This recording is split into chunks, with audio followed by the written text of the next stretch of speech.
కుమార్ గౌడ్ తాజాగా రాజకీయాల్లో వెలువెత్తిన వ్యాఖ్యలు చేశారు. నాడు రాయలసీమను రతనాలసీమగా చేస్తామన్నది కేసీఆర్ కాదు అంటూ బీఆర్ఎస్ నేతలపై నేరుగా ప్రశ్న వేశారు. గతంలో కేసీఆర్ మాట్లాడుతూ చెప్పిన మాటలకు బీఆర్ఎస్ పార్టీ ఇప్పుడే సమాధానం ఇవ్వాలని ఆయన అన్నారు. చంద్రబాబుతో జగన్తో కలిసి విందులు వినోదాలు ఎవరు చేసుకున్నారో ప్రజలు మర్చిపోలేదంటూ తీరును ధ్వంసం చేశారు.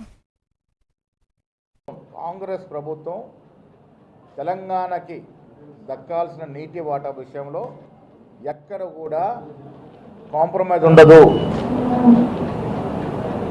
ఒక్క నీటి చుక్కను కూడా వదులుకోవడానికి కాంగ్రెస్ ప్రభుత్వం రేవంత్ గారి నేతృత్వంలో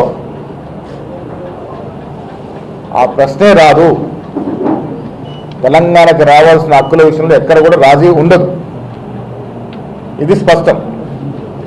ఇంకా లోకల్ బాడీ ఎన్నికల విషయానికి వచ్చినప్పుడు ముఖ్యమంత్రి గారు కానీ, డిప్యూటీ గారు కానీ, మేము కానీ, మా మీనాక్షి నటరాజు కానీ కట్టుబడి ఉన్నాము. 42% రిజర్వేషన్ ఇవ్వాల్సిందే అనేటువంటి విషయంలో కట్టుబడి ఉన్నాం. ఇలా కోర్టులో ఇంటర్వ్యూస్